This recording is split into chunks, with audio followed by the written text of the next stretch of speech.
Hai guys, balik lagi bersama aku di Far Channel. Gimana kabar kalian? Semoga baik-baik saja ya. Hari ini Far Channel bakal mereview sebuah film horror thriller yang berjudul Bad Samaritan. Diceritakan di film ini ada seorang anak muda yang berprofesi sebagai fotografer. Namun dia memiliki profesi lain, yaitu sebagai pencuri bersama rekannya. Suatu ketika anak muda itu salah memilih korbannya, yang ternyata korbannya adalah seorang psikopat. Jangan lupa klik subscribe agar kalian tidak ketinggalan video baru selanjutnya. Bagaimana kelanjutan ceritanya? Yuk langsung saja ke pembahasan filmnya. Cerita bermula dari seorang yang bernama Sean Falco yang sedang melihat hasil karyanya. Ia berprofesi sebagai fotografer.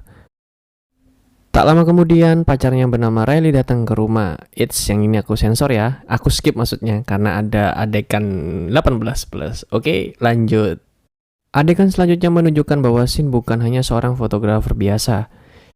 Di bagasinya dapat dilihat terdapat banyak perhiasan mewah. Shin tampak sedang memilah-milah sebuah cincin, lalu kemudian memasukkannya ke dalam sebuah kotak kecil. Ternyata dia hendak mengunjungi rumah ibunya dan ibunya hari itu sedang berulang tahun. Sean lalu menghadiahkannya ibunya dengan cincin yang telah dia pilih dari bagasi mobilnya. Tak lama setelah itu ayah tirinya datang dan memberikan saran untuk mencoba tawaran pekerjaan fotografer dari sepupunya di luar kota. Namun Sean menolak karena dengan alasan tidak mau terikat dengan orang lain. Setelah perdebatan itu, Sean akhirnya pergi. Sesampainya di sebuah tempat parkiran mobil, ia bertemu dengan temannya bernama Derek. Di sana mereka membicarakan tentang perampokan tadi malam yang mereka lakukan dan melakukan pembagian hasil jarahan. Tampak bisa dilihat bahwa Sean bukanlah hanya seorang fotografer, tapi dia adalah seorang pencuri. Scene berpindah menunjukkan mereka berdua sedang bekerja sebagai tukang parkir valet di sebuah restoran. Jadi ketika ada pengunjung yang datang ke restoran, mereka yang bertugas membawa mobil si pengunjung dan memarkirkannya. Tetapi ternyata mobil para pengunjung tidak mereka parkirkan selagi si pengunjung sedang menikmati hidangan mereka. Salah satu dari mereka melancarkan aksi jahatnya, yaitu dengan mendatangi rumah si pemilik mobil dan merampoknya. Berbekal dengan SNK, maka dapat dengan mudah diketahui alamat rumah si target. Beralih kepada Derek yang sedang memasuki salah satu rumah korbannya, dan ternyata di dalam rumah itu terdapat sebuah anjing dan aksi Derek gagal. Setelah Derek kembali ke restoran, tak lama kemudian muncul seorang pengunjung lain yang menggunakan sebuah mobil mewah, yaitu Maserati. Pemiliknya bernama Kale. Kale dengan nada agak menghina bilang kepada mereka untuk berhati-hati memarkirkan kendaraannya karena mobil itu sangatlah mahal. Anehnya ketika mereka dihina, mereka malah bersemangat untuk merampok rumah si Kale karena mobilnya sangat canggih sehingga mudah menemukan rumah Kale hanya dengan bantuan GPS. Giliran Sean lah yang akan melakukan aksi ini. Singkat cerita, Sean berhasil masuk di rumah gelap tersebut. Dan ketika Sean sudah berhasil masuk, Sean menemukan sebuah kartu kredit yang memiliki limit yang cukup besar. Agar bisa menggunakan kartu tersebut, Sean harus mengaktifkan terlebih dahulu kartu kredit itu. Kemudian Sean mencari telepon seluler yang ada di dalam rumah tersebut. Setelah menemukannya, Sean mengaktifkan nomor kartu kredit itu.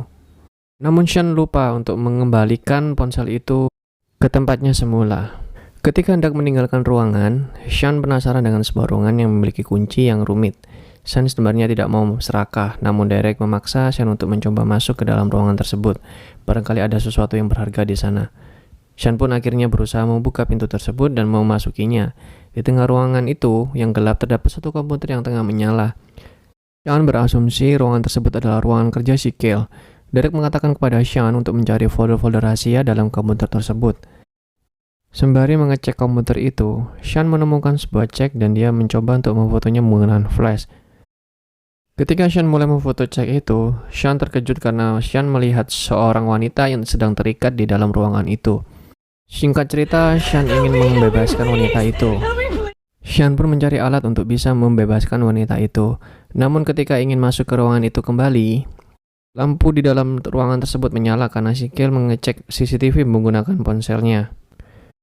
Karena tidak ada yang mencurigakan, Kale pun mematikan ponselnya. Karena terpacu oleh waktu, Sean pun tidak jadi menyelamatkan wanita itu dan Sean pun meninggalkannya. Ketika kembali ke restoran, Sean lupa untuk mengembalikan perkakas yang sudah dia bawa dan dia membawanya ke dalam mobil. Akhirnya Sean menyembunyikan perkakas itu di bawah mobil. Setelah Kale pergi, Sean pun menceritakan semua kejadian itu kepada Derek. Sean ingin melaporkan ke polisi namun takut identitas mereka ketahuan. Namun pada akhirnya Sean melaporkannya kepada polisi agar segera melakukan pengecekan. Sampainya di rumah, Kale lalu mengecek ruang kerjanya dan tidak menemukan ada yang berbeda. Namun ketika memasuki kamar tidurnya, dia melihat kasurnya yang terlihat agak berantakan dengan posisi telepon yang tidak pada tempatnya. Ia pun mengecek riwayat panggilan dan dia mengetahui bahwa seseorang telah memakai telepon tersebut untuk mengaktifkan kartu kredit miliknya. Sean yang sudah sampai memarkirkan mobilnya agak jauh dari rumah Kale. Ia sempat mendengar ada jeritan seorang wanita dari dalam rumahnya. Ketika ia hendak menolong, mobil polisi datang dan melakukan pemeriksaan. Namun begitu kesalnya Sean melihat Kale keluar bersama seorang wanita lain yang mengaku-ngaku sebagai istrinya. Melihat tidak ada hal yang mencurigakan, akhirnya polisi tersebut meninggalkan rumah itu juga tanpa memeriksanya ke dalam rumah. Tak lama Kale keluar hendak mengantarkan wanita tadi pulang dari depan rumahnya. Setelah wanita itu pulang, perhatian Kale tertuju kepada sebuah mobil tua berwarna orange, yaitu mobil Sean.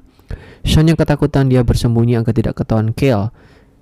Namun Kale hanya mengamati mobil tersebut dari jauh dan tak lama kemudian dia masuk kembali ke dalam rumah. Derek pun tiba-tiba datang dan menyusul Sean di dalam mobil. Mereka menunggu keadaan yang aman untuk menyelamatkan wanita itu. Lalu ketika Kale pergi dari rumahnya, mereka dengan gercep masuk ke dalam rumah. Di sana keadaan ruangan tersebut sudah berada 180 derajat dengan yang pertama kali Sean datang. Sedangkan wanita yang terikat itu sudah tidak ada lagi di sana. Tiba banyak mobil polisi datang dan mengepung rumah Kale. Ternyata diam-diam Kale sengaja menjebak mereka berdua untuk masuk ke rumahnya. Di perjalanan Kale menelpon polisi dan mengatakan bahwa rumahnya telah dimasuki maling. Tapi untungnya mereka berhasil kabur dari rumah tersebut walaupun aksi mereka berdua terekam jelas di CCTV. Sampainya di tempat yang aman, mereka berdua berdebat lagi hendak melupakan kejadian itu. Namun Sean tetap berkeinginan untuk melaporkan kejadian tersebut ke polisi walau resikonya dia harus masuk penjara. Tapi Derek tidak mau ikutan masuk penjara, memohon supaya Sean tidak menceritakan dirinya dalam laporan itu. Dan Sean menyetujuinya. Rekan yang lain tampak Kale sedang membawa wanita yang terikat tadi di dalam mobil ke sebuah tempat yang jauh di luar kota. Karena Kale merasa apa yang dilakukannya sudah ketahuan. Wanita itu diketahui bernama Katie. Sesampainya di suatu tempat mirip hutan-hutan gitu, ada sebuah rumah kecil dan lengkap di dalamnya dengan alat-alat psikopat Kale. Dan berlanjut kepada Sean yang melaporkan kejadian itu ke detektif yang bernama Wayne. Detektif Wayne yang menyimpan catatan buruk Sean tidak dapat mempercayai kebenaran cerita Sean. Sean mencoba meyakinkan detektif Wayne agar ke rumahnya dan mencari petunjuk di sana. Apa yang telah dikatakannya itu benar. Detektif Wayne pun pergi ke rumah Kale, namun ketika ke rumahnya seperti tidak ada orang. Detektif Wayne pun pergi melihat dari jendela samping rumahnya. Tiba-tiba aja ada Kale yang sudah ada di belakang detektif Wayne. Wayne mulai menanyakan perihal kejadian perampokan yang terjadi di rumahnya. Wayne juga meminta izin untuk melihat-melihat ke ruang kerja Kale dan garasinya. Di sana tidak ada yang mencurigakan sama sekali karena sudah dibereskan sama Kale. Wayne pun balik dan tidak menemukan bukti apa-apa. Sesampainya di kantor polisi, Wayne membebaskan Sean karena Kale tidak menuntut apa-apa dari kejadian perampokan itu. Sean kaget sekaligus kecewa karena memang di rumah Kale tersebut sudah banyak yang berubah.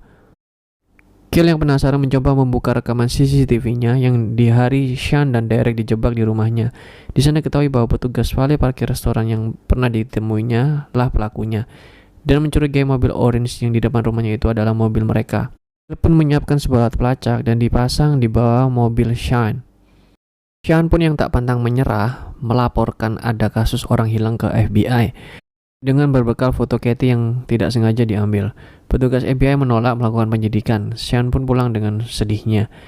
Tanpa diduga, Kale menguntit Sean dari kantor FBI dan mengikutinya hingga ke rumahnya. Ketika Sean sedang mandi, Kale nekat masuk ke dalam rumahnya diam-diam. Kale tertuju kepada komputer Sean dan dengan cepat ia mengopis semua file-file penting dan rahasia milik Sean. Ia juga mengambil semua foto-foto yang ada di kamera Sean. Setelah itu Kale kemudian pergi dan meninggalkan pintu dengan terbuka. Kale berniat menghancurkan kehidupan Sean dan Derek perlahan-lahan. Untuk itu Kale langsung menelpon restoran tempat mereka berdua bekerja dan melaporkan bahwa mereka berdua adalah tersangka perampokan di kantor polisi. Hal itu membuat mereka berdua dipecat dari restoran tersebut dan digantikan dengan orang baru. Kale yang sudah punya semua data-data pribadi dan rahasia dari Sean berniat menghancurkan hidupnya lewat media sosial. Dengan menggunakan akun sosmed milik Sean, ia memposting foto telanjang Riley dan menyebarkan ke semua teman-teman Riley. Hal itu menyebabkan Riley merasa malu karena foto tersebut bocor di media sosial. Riley sontak langsung menghubungi Sean dan mengatakan kata-kata kasar kepadanya. Sean pun bergegas menemui Riley di rumahnya untuk mengklarifikasi, namun Riley tidak mau bertemu dengan Sean lagi. Dari sini kehidupan Sean dan orang terdekatnya mulai diganggu dan dihancurkan, mulai dari penyerangan Riley hingga masuk ke rumah sakit. Ayah dan ibunya Sean diberhentikan dari pekerjaannya dan sampai kematian Derek. Saat Kale membunuh Derek, Kale mencoba mengangkat video call dari handphonenya Derek dan dengan cepat Sean mengambil foto dari Kale. Scene selanjutnya, tampak FBI telah berhasil mengidentifikasi wajah Katie dari foto yang diberikan oleh Sean. Ternyata Katie adalah orang hilang yang dilaporkan 3 minggu yang lalu. Sean yang kesal kemudian memberanikan diri pergi ke rumah Kale. Di sana dia mendapati di mobil Maserati milik Kale terdapat alamat GPS yang sama dengan alamat PO Box. Ketika ia akan keluar di sana, Kale secara tiba-tiba menyalakan lampu dan semua peralatan elektronik di rumahnya termasuk sistem keamanan rumahnya hanya dari HP, yang menyebabkan Sean tidak bisa keluar. Sean semakin panik ketika menemukan ada bom di dalam sebuah microwave yang siap meledak. Sean bergegas menuju garasi dan menghidupkan mobil Maserati tersebut dan akhirnya berusaha kabur. Tak lama kemudian rumah itu meledak hancur dengan hebatnya. Sean pun bergegas menuju ke alamat rumah tersebut.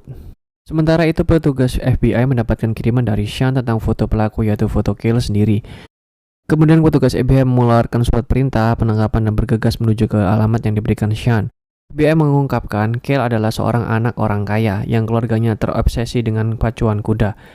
Kale lalu jatuh hati dengan pelatih kuda pacuan dengan cara menunjukkan kehebatannya menjenakkan kuda liar, namun Kale malah menembak kuda tersebut. Sean yang telah tiba lebih dulu langsung memeriksa sekitar lokasi dan mencari rumah persembunyian Kale.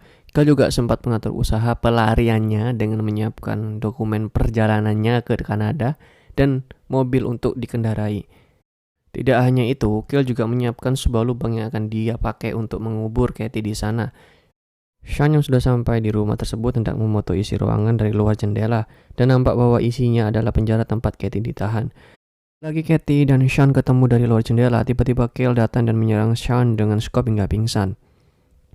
Kale lalu mengeluarkan Katie dan membawanya dekat lubang yang telah disiapkan. Ketika Sean terbangun, ia disuruh Kale melihat ketika dirinya akan menembak kepala Katie. Katie pun terkena tembak dan langsung jatuh ke dalam lubang. Namun untungnya tembakan Kale meleset dan hanya mengelukai pelipis Katie, sehingga Katie segera tersadar kembali dan berusaha naik keluar dari lubang tersebut. Ketika hendak memanjat dari tumpukan-tumpukan tanah, seketika ada tanah yang jatuh dan dengan kakinya nampak banyak wajah mayat di sana yang juga dikubur di dalam tanah, bahkan ada yang sampai tinggal tulang belulang. Katie kemudian berhasil keluar dari lubang dan kabur menjauh, hanya Sean yang mengetahui sedangkan Kale tidak. Singkat cerita, Katie berhasil melumpuhkan Kale dengan memukul kepalanya dengan skop. Tapi tiba-tiba ternyata Kale tidak terluka sama sekali. Dan akhirnya mereka pun kejar-kejaran masuk ke dalam hutan. Sean memiliki rencana untuk menjadikan Katie sebagai umpan dan beberapa saat kemudian Kale berhasil dilumpuhkan mereka berdua. Singkat cerita, FBI berhasil masuk ke area tersebut dan menolong Katie dan Sean yang sudah babak belur terluka parah. Ketika FBI hendak menangkap Kale, ternyata si Kale sudah terikat persis seperti dia melakukan korbannya. Dan cerita pun selesai. Oke guys, cukup untuk video kali ini. See you di video baru selanjutnya. Dah.